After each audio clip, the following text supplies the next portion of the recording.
Hola, ¿qué tal? Buenas noches, gracias por acompañarnos en Contragolpe como todos los sábados.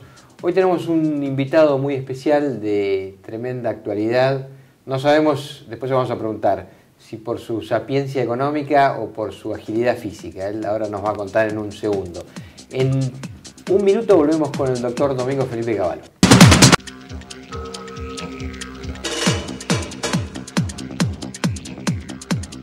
Bueno, doctor Cavallo, le decía que no sabemos si está más activo de reflejos mentales que de reflejos físicos, aunque una cosa tiene que ver con la otra, porque el otro día, dando una conferencia en la UCA, lo vimos que reaccionó rápidamente frente a la agresión. Además pensé enseguida en mi esposa, que me iba a decir, uy, lo que nos va a costar limpiar el traje de los huevazos. Entonces yo claro, me tiré rápidamente al suelo para que no me alcanzaran los huevos. Claro, y yendo a una breve reflexión política, digamos, usted que ha sido tradicionalmente catalogado, digamos, de pertenecer ideológicamente a un pensamiento de derecha, que también se lo asocia con unas actitudes agresivas, ¿cómo lee esta actitud de estos jóvenes, digamos, que se autotitulan de izquierda? Yo nunca me sentí de derecha, sí me sentí una persona que adhiere a la libertad, a la búsqueda de las libertades, de todo tipo de libertades, ¿no? Y de respeto de los derechos humanos. Yo creo que estos tipos podrían ser o de extrema derecha o de extrema izquierda, porque esos métodos que ellos utilizan son precisamente los que utilizaban los nazis, los fascistas y también los bolcheviques. O sea que la extrema derecha y la extrema izquierda tienen la misma metodología y son extremistas, por eso son extremistas, ¿no? Pero yo nunca me sentí más cerca ni de uno ni de otros. Yo siempre fui una persona que pensó que el diálogo, la discusión civilizada, el intercambio de las ideas. Yo he sido profesor en universidades de Argentina, en Universidad de Córdoba, Universidad Católica, Universidad Nacional y también en varias universidades del exterior. Y la actitud del universitario, tanto del profesor como del estudiante, debe ser de espíritu crítico, de fomentar la búsqueda de la verdad a través del intercambio de ideas, ¿no? Y eso es todo lo que yo he hecho en mi vida. Y el otro día, por ejemplo, a pesar de estos extremistas de derecha o de izquierda, no sé, pero extremistas al fin, que hicieron este acto tan repudiable y reprochable, a pesar de eso, a los 5 minutos estábamos Javier González Fraga y yo dando la conferencia ante 500 personas que la siguieron con gran interés y yo sentí que había llegado al auditorio. Al final recibimos, tanto Javier González Fraga como yo, una verdadera ovación de ese auditorio que había tenido la paciencia de aguantar todo este previo de escrache y después escuchar un debate sobre un tema muy relevante del futuro de la Argentina. Ahora vamos a entrar en estos temas. Entre paréntesis, espero que muestres el libro. Lo vamos a mostrar, por supuesto, sí, ahora, por supuesto, Domingo. Porque la única razón por la cual estoy saliendo tanto en televisión es porque quiero promover el libro, para que la gente lo lea. Camino a la estabilidad. Cómo derrotar a la inflación para avanzar hacia el desarrollo económico y el progreso social. Lo vamos a mostrar en cámara. Vamos a pedir al director que le haga el plano corto. Y vamos a hablar un poco de este tema del libro, pero una última reflexión del pasado y ya nos metemos en la actualidad pura y dura. Cuando usted era ministro de Economía, y a propósito de las actitudes que se ejercen desde el poder, siempre el poder tiene que tener un sentido de equilibrio porque, bueno, si no, avanza sobre el individuo. Lógico. Que tiene precisamente mucho más poder quien maneja que el ciudadano de a pie. Una de las cosas que a usted se le reclamaba, tal vez, era cuando tenía, no sé si la suma de poder político, pero usted fue un hombre poderoso en la Argentina en los años 92, 93, 94, como parte del éxito de la convertibilidad. Es que no había mucho debate, precisamente. ¿Cómo no? Usted no fomentaba el debate. Y la convertibilidad era una cosa libro cerrado, digamos, no se podía mucho discutir los beneficios o las desventajas del sistema de la convertibilidad. Bueno, lo que pasa es que todo el mundo veía los beneficios y nadie hablaba de ninguna desventaja, porque eran todos resultados muy positivos, sobre todo mientras yo estuve como ministro de Economía. Hay que recordar que yo fui ministro de Economía hasta agosto del 96. Sí, por eso yo hablé del 93, 94, claro, 95. Bueno, ¿cómo no? Ha habido debates en la televisión que que ¿Usted fueron... recuerda haber discutido? Porque una con Terraño me acuerdo, por ejemplo. Con Terraño discutimos cuando él era candidato a tercer diputado, pero como yo lo respetaba mucho intelectualmente y me parecía una persona que trataba de hacer contribuciones positivas, yo le acepté un debate cuando obviamente debater conmigo, claro, para él lo podía ayudar en la elección, ¿no? Usted era ministro en ese momento. Claro, y hicimos un debate que duró 1 hora y media. Después hicimos otro, con Olivera hicimos otro muy lindo debate sobre el sistema previsional y yo, por ejemplo, hacía conferencias de prensa y permitía que los periodistas preguntaran lo que quisieran. Daba muchísimas conferencias, en las conferencias dejaba que me preguntaran. Si usted se compara hoy, salvando las distancias, con Kicillof, por ejemplo, ¿usted siente que en sus años de ministro usted permitía mucho o alentaba más el debate de lo que se alienta hoy? Bueno, por de pronto, mientras yo fui ministro, nadie apelaba al escrache de los que pensaban para distinto, censurar a ¿no? otro. Si Menem hubiera encontrado que algún funcionario, como ha pasado ahora con los funcionarios estos que trabajan ahí con Gilles Carbó, iban a organizar un escrache a alguien de la oposición, los hubiera echado del gobierno, pero... No lo hubieran admitido. No hubieran estado un minuto más en el gobierno, ¿no? Y por supuesto era un clima diferente, era un clima de diálogo. Por ejemplo, con De la Rúa, de quien yo era amigo personal, muchas veces hablábamos por teléfono. Los economistas que estaban con De la Rúa, por ejemplo, Adolfo Sturzenegger, Ricardo López Murphy, permanentemente más cercanos tal vez a ideas pero también con toda la gente, ¿no?, que había sido el equipo de... Pero, perdón, con Heller alguna vez discutieron, digo, sí, que también Heller, piensa diferente, ¿no? Bueno, Heller en realidad en ese momento tampoco nunca se pronunció en contra de la convertibilidad. Yo voy a decir más, doctor Cavallo, de Heller, y ya nos metemos en el presente porque la historia es la historia. Yo recuerdo, y tanto que a Heller le gusta tirar de la hemeroteca, hay una declaración del diputado Heller de octubre del año 2001 diciendo que el sistema de la convertibilidad estaba muy sólido y que no había ningún peligro de corrida cambiaria. Pero bueno, él es banquero y comunista, que es una cosa bastante rara, que puede pasar, pero pasa. Muchas circunstancias. Y sin embargo, apoyaba Heller venía a las reuniones del Ministerio de Economía y tenía oportunidad de dar su opinión y en general apoyaba mucho, ¿no? Como apoyaban los Kirchner. Los Kirchner quizás son los que más apoyaron el plan de convertibilidad, y no solo el plan de convertibilidad, porque este es algo que la gente... aconsejó, ¿no?, a los Kirchner en varias medidas importantes, cuando ellos cobraron la renta petrolera. Kirchner era quien mejor se comportaba en términos de lo que nosotros esperábamos de las provincias, ¿no? Pero mucha gente dice la convertibilidad.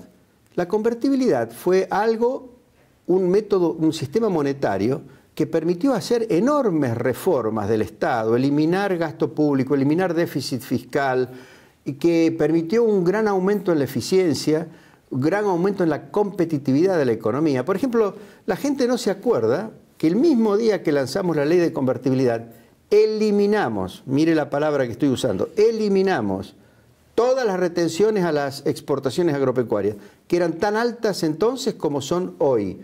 Y tuvimos la oposición del Fondo Monetario Internacional, porque el fondo decía, ¿cómo van a eliminar la fuente del 33% de la recaudación impositiva? Y ellos le dije, no importa, el déficit lo vamos a eliminar por reactivación de la economía, por control del gasto público.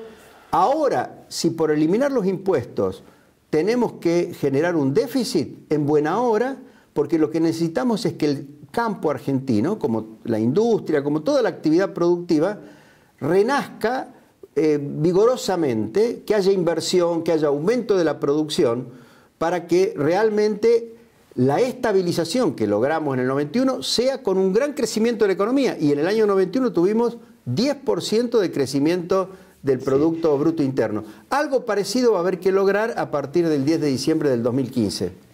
Quisiera preguntarle por un tema de, por supuesto, candente actualidad, que tiene que ver con este litigio que sostiene la Argentina con los denominados fondos buitre y que se acaba de abrir un escenario bastante incierto con la propuesta de cambiar la jurisdicción de los bonos, canjearlos, estos que entraron al canje por bonos emitidos en jurisdicción argentina, que a mi juicio tiene una última sorpresa, porque el domingo leímos en un diario, en página 12, que David Martínez, que es tenedor de bonos que ya habían entrado en el canje de 2005-2010, acepta la jurisdicción argentina. Pero no leí que haya dicho eso David Martínez. ¿Quieres que te explique bien sí, qué pero dijo un segundo, David Martínez? No, porque lee bien lo que dijo Martínez. Bueno, pero ahora usted lo aclara, si no sí. es así. Pero de todos modos, lo que para mí termina de completar este panorama es que Soros, que es otro jugador importante en el mundo de las finanzas internacionales,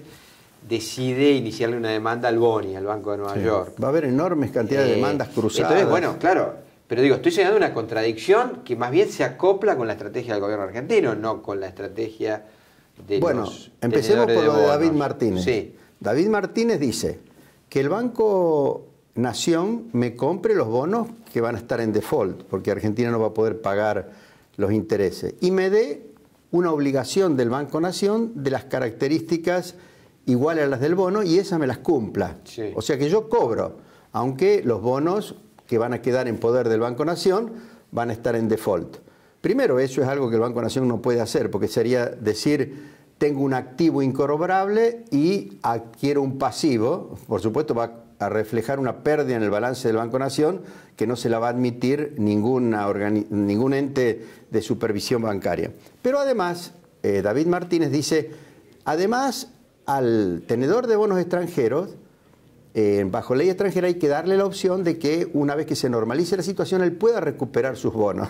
O sea que lo único que hace el Banco de la Nación es viabilizar que los tenedores de bonos extranjeros cobren por otra vía sin evitar el default, porque esos bonos van a estar en default como todos los demás que no entren en este mecanismo, y que por supuesto van a dar derecho a los tenedores de esos bonos en default, por ejemplo los tenedores de los bonos par, cuando entren en default, a pedir lo que se llama la aceleración. Sí. La aceleración significa que toda la deuda argentina va a ser de plazo vencido. Y por supuesto, si Argentina no responde de inmediato con una buena propuesta, que para el caso de los bonos par va a ser mucho mejor que el bono que ellos tienen ahora, por eso van a estar inducidos a pedir la aceleración, en ese momento, hasta que Argentina ofrezca, va a haber un montón de juicios. O sea que no solo vamos a tener a estos fondos buitres que nos habrán ganado el juicio que ya nos ganaron, sino que van a aparecer muchos otros buitres. Va a haber una complicación judicial. Pero ¿no? usted claramente desaconseja una medida. Absolutamente. Lo que han hecho no tiene pie ni cabeza. ¿Usted cree que abrieron una caja de Pandora? Por supuesto. Es la peor solución que podían haber encontrado. Poner a la Argentina en incumplimiento de sentencias en el distrito de Nueva York, que además significa ponerla en incumplimiento de sentencias firmes prácticamente en todo el mundo, porque todo el mundo actúa muy interconectada. Las mismas instituciones que están en Nueva York están en cualquier otro lugar del mundo, en Tokio, en Frankfurt, en Londres, en Roma, en París. Los mismos bancos, por ejemplo, el Banco Itaú, es un banco brasilero que opera también allá. O sea que no van a incumplir ellos, ni van a hacer nada que la justicia americana lo considere como incumplir con sentencias o cooperar con un país que incumple con sentencias. Esto es un disparate. Lo que están haciendo es un disparate que puede tener un costo enorme para Argentina. Someter a la Argentina a un estrés como el que va a estar sometido para acentuar las contradicciones del capitalismo financiero, me parece que no vale la pena. No es un ensayo demasiado arriesgado. Realmente es demencial, yo le diría. Porque además acá había una solución que nos iba a proteger de futuros juicios. Por ejemplo, y tenían que inmediatamente derogar la ley Cerrojo. El año pasado, después del pronunciamiento de la Corte de Apelaciones, la suspendieron, pero con la condición de que los fondos buitres, etcétera, aceptaran recibir en las mismas condiciones que habían recibido. ¿Cómo iban a aceptar eso si ellos se habían ganado un juicio que había durado 10 años? Entonces, pero la derogación de la ley Cerrojo es el acto institucional que pondría a las deudas con los fondos buitre y con los holdouts en general, en la misma jerarquía que la deuda con los que participaron de la reestructuración de la deuda y tienen los bonos reestructurados. Eso le quitaría a Griesa la posibilidad de aplicar en el futuro de nuevo la cláusula de pari passu. La pari passu. La que ha creado todo este problema no es la Rufo, es la cláusula de pari passu, que está en todos los bonos. Y se creó este problema porque al sancionarse la ley Cerrojo y al disponer la Suprema Corte de Justicia de Argentina que por la ley Cerrojo no se pueden ejecutar en Argentina sentencias firmes de tribunales legítimos del exterior, eso fue el argumento por el cual le convalidaron a Griesa la aplicación de la cláusula Rufo. Entonces, lo primero que tenían que hacer es remover eso que fue un tremendo error de Argentina, haber dictado la ley Cerrojo. Cerrar el canje, la posibilidad de... Claro, porque al estar la ley Cerrojo, que dice no se le puede pagar nada a los holdouts, cada vez que Griesa le decía, ¿y cuánto le van a pagar a los holdouts? Argentina no decía lo mismo que a los otros. Decía, no le vamos a pagar nada porque la ley Cerrojo lo prohíbe. Cuando los holdouts o cualquiera que había ganado un juicio en Nueva York venía a ejecutar a Argentina, hasta la Suprema Corte le decía, no señor, usted no tiene derecho a ejecutar esa sentencia porque hay una ley Cerrojo que dice que a usted no se le puede pagar. Por supuesto, eso es lo que llevó a esta cláusula. ¿Por qué hay que derogar la ley Cerrojo? Porque hay que cauterizar la herida, porque así como están estos dos fondos buitres que han ganado estos juicios, hay muchos otros holdouts que todavía no han iniciado juicio y se pueden presentar por un mecanismo que se llama Me Too ante el mismo juzgado de Griesa. Yo también. Y ante otro juzgado, porque hay bonos bajo ley de Londres, bajo ley de Frankfurt, bajo ley de Tokio. En esos casos, si ya no está la ley Cerrojo, está derogada, no suspendida como está ahora, sino derogada, por lo menos no van a aplicar la cláusula pari passu en todos estos otros juicios. Entonces, eso primero. Segundo, tendrían que haberse sentado a negociar con los que ganaron el juicio. No para decirles no le vamos a pagar, sino para ver cómo pueden pagar de una manera que sea viable para Argentina. Han usado al principio como argumento la cláusula Rufo, pero la cláusula Rufo la agravó el propio gobierno en contra de los intereses de Argentina, porque el propio gobierno interpretó que los tenedores de bonos reestructurados van a tener derecho a reclamar lo mismo que se le pague al cumplir una sentencia, cosa que no estaba en la cláusula Rufo. Pero como Argentina la interpretó así, con solicitada en los diarios, obviamente que los tenedores van a ganar un juicio si se pierde. Entonces, los Jolines en este caso van tenían que esperar hasta enero, febrero para encontrar una solución. De diciembre, ¿no? Claro, pero si Griesa y el mediador hubieran visto que había buena voluntad de Argentina para eventualmente cumplir con la sentencia... Le hago de abogado del diablo, que si no le pedía a Griesa un stay, ¿no? Sí, pero le decía, pero no le vamos a pagar. No le pedía un stay para discutir cómo se iba a cumplir con la sentencia. Le pedía un stay y le decía, no vamos a pagar, porque sigue suspendida la cláusula... sigue sin derogar la ley Cerrojo. Además, que no quieren pagar, no quieren cumplir con la sentencia y lo atacan al juez, es harto evidente desde el discurso que hizo la presidenta el mismo día que la Corte Suprema. La actitud que tomó el gobierno es de dejar que este problema sea un problema del próximo gobierno.